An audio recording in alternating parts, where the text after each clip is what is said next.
Logos 10 is finally here, and the kind people over at Faithlife sent me a review copy that I could share some of the latest things. So here are 10 Logos 10 features in 10 minutes. Let's go!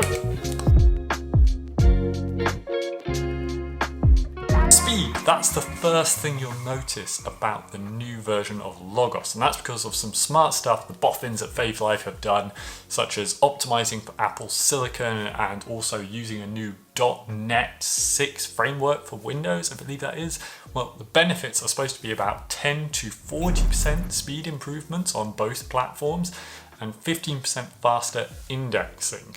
Now, I can't tell you what the actual numbers are, and these numbers are estimates and ballparks, but you will notice it. I noticed it on my M1 MacBook Air.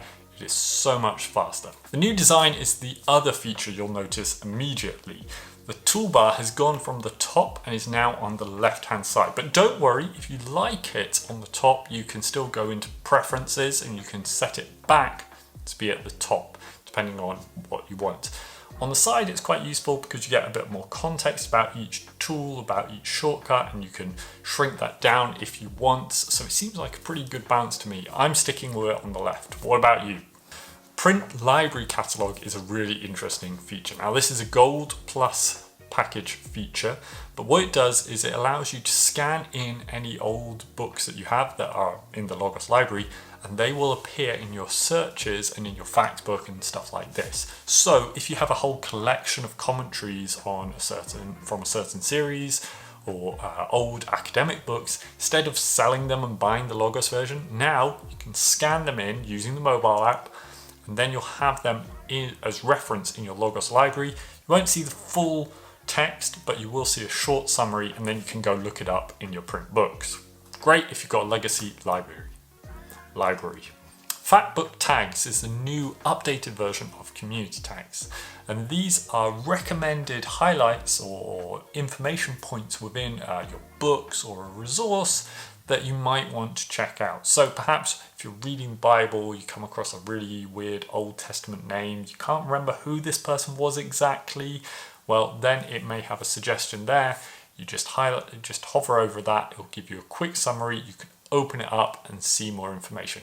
If you don't like it, you can turn it off, you can turn it on, there's a button in the nav to do that. Better search. Now, in my last video, I showed you how you could search for the questions that Jesus asked, and you had to use these weird brackets, this strange syntax. Well, the syntax has got a lot simpler now, it's using colons, and if you go and open up the search tab, you'll see the type of searches that you can look for. You still have to learn the syntax a bit to be able to ask really good questions, really deep questions, but you can ask much deeper things than you would be able to do on like Google search or something like that. You can now import Word documents into Sermon Manager. So if you wrote a load of sermons in Word, if you prefer to write sermons in Word, you can bring them into Sermon Manager and then catalog them there, keep them organized in your system within Sermon Manager. It's great for bringing in legacy sermons if you perhaps wrote them there, or you can even add in academic papers and catalog them that way as well. So really great benefit, that one.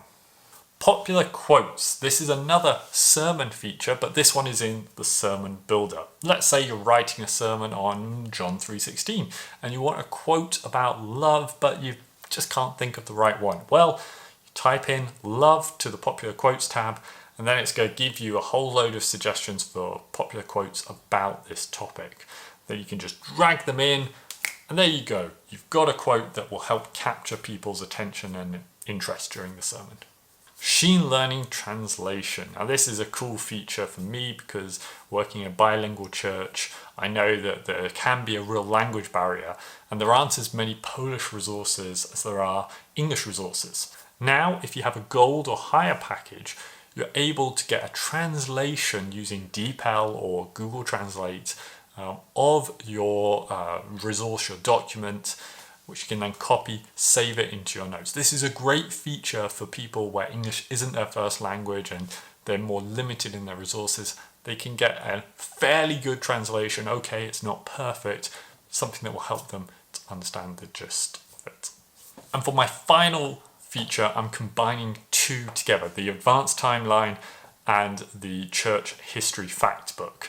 Now the advanced timeline is the upgrade of the timeline, and it's got a whole new way to filter to find the right information, to see bits of information together, and also eras so that you can understand the bigger context of where these events are going on. This fits in also with the Church History Factbook.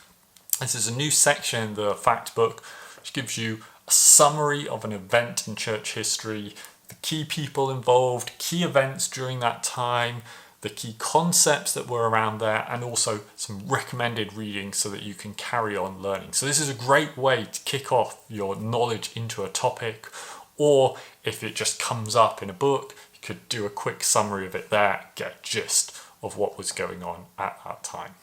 And one final thing, because I really do love the iPad, there's a couple of new features which I think are amazing. Now you have the draw on screen, which has come to the iPad. So with an Apple Pencil, that's a really great way to mark up a document and add some notes there, your own notes into it. Plus also the canvas feature has come to the iPad. So that's a way that you can build this collection of notes in a more freeform style rather than like a structured notebook. So I'm really excited to get into using that one. So there you have it, 10 new features in Logos 10 in under 10 minutes. And I think you'll agree there's some really great features. The speed alone is such a great benefit, and I'm really happy with that one. The new iPad features, I'm in heaven. So I'd love to know which of these features you think is the most interesting. And if you like this video, please please like it and leave a comment.